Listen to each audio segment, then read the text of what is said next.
আমের সিজন শেষ হয়ে যাওয়ার আগেই আপনারা এই ধরনের আমসত্ত্ব বানিয়ে সংরক্ষণ করে সারা বছর খেতে পারেন। সংরক্ষণের জন্য স্লাইস করেন অথবা রোল করেন, স্বাদ কিন্তু একই থাকবে। চলুন বন্ধুরা, তৈরির প্রসেসটা দেখিয়ে দিচ্ছি। আমি আজকে আমসত্ত্ব তৈরি করার জন্য কাঁচা পাকা আম নিয়েছি। আমগুলিকে আমি আটি থেকে এভাবে স্লাইস করে ছাড়িয়ে নিয়েছি। স্লাইস করা আমগুলোকে একটা প্যানে ঢেলে চুলায় বসিয়ে এর মধ্যে দিয়ে দিলাম 1 চামচ লবণ এবং 2 চামচ চিনি। আমি চিনিটা কম দিয়েছি কারণ এখানে অনেকগুলি পাকা আম ছিল, তাই মিষ্টি হবে। এরপরে দিয়ে দিলাম 1 চামচ শুকনো মরিচের গুঁড়া, এতে একটু ঝাল ঝাল ফ্লেভার আসবে। এরপর আমি নেড়ে চেড়ে সব কিছু একসাথে মিশিয়ে নেব।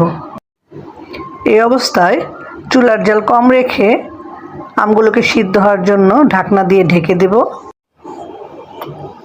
এভাবে 5-7 মিনিট জাল দিলেই আমগুলো সিদ্ধ হয়ে যাবে।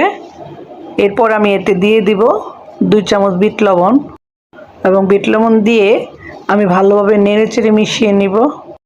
এভাবে কিছুক্ষণ জাল দিয়ে আমি আমগুলোকে নামিয়ে নিব।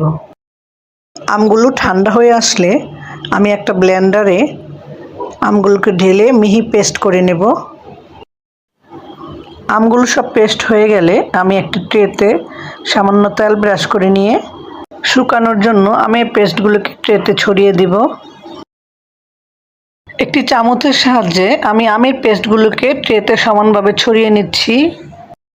বাকি পেস্টগুলোকে আমি পূর্বের মতোই আরেকটা ট্রেতে এভাবে চামচ দিয়ে ছড়িয়ে নিচ্ছি। এই পর্যায়ে এই পেস্টগুলোকে 2-3 দিন কড়া রোদে এপাশ ওপাশ করে শুকিয়ে নিতে হবে। শুকানো হয়ে গেলে এভাবে আপনার স্লাইস করে বা রোল করে যেভাবেই রাখুন, রেখে সারা বছর খেতে পারবেন। এতক্ষণ ধৈর্য সহকারে ভিডিওটা দেখার জন্য সবাইকে অসংখ্য ধন্যবাদ।